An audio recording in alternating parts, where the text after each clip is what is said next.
Do your children ever say things embarrassing in public? Welcome to Parenting Matters Now, a source of parenting advice a few minutes at a time.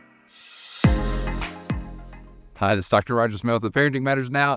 I'm sitting here in front of this hedge. In fact, I'm sitting in back of this hedge, and you could say, couldn't you have chosen a better background? But I chose this for a purpose. And so this is what we would call the private side of the hedge. And it's a picture of the conversations that your children have. Some are intended for your home, and others are intended for in public. And not to say that we have a facade or a lie that we tell about ourselves when we're in public, but there are conversations that are more appropriate to the public sector or the public place and people that we do not know well. They do not know us.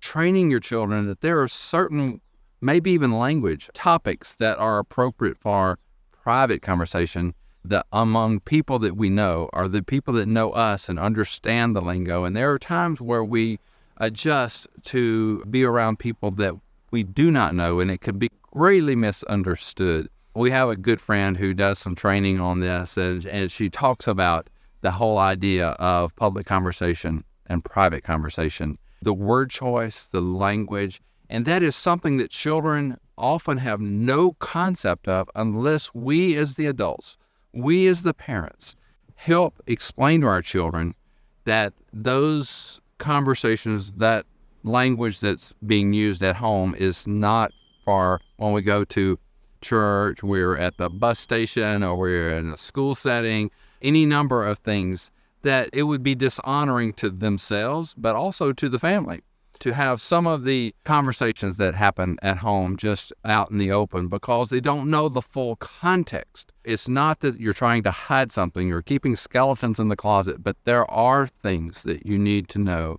our children need to know, that those are private, those are home conversations, those are home topics.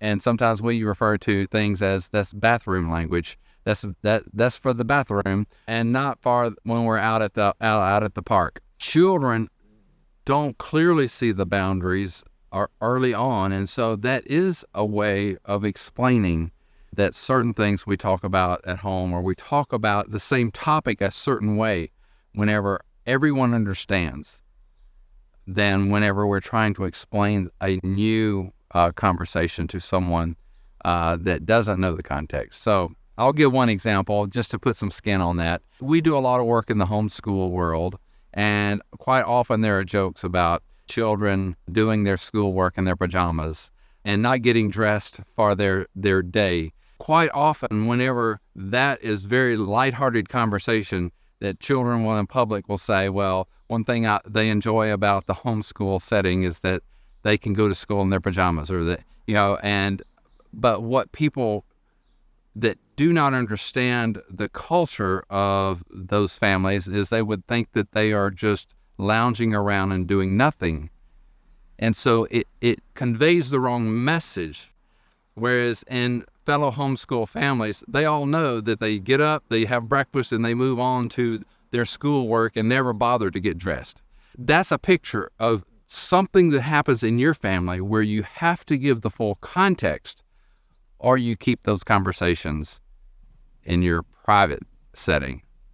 So train your children to be discerning of when there's a private conversation and when there's public. That will be helpful to them in the future, and it's helpful to your family as they go along. It's Dr. Roger Smith, Parenting Matters Now. Subscribe to Parenting Matters Now for more advice, or go to rogersmithmd.com to search for more topics. See you next time.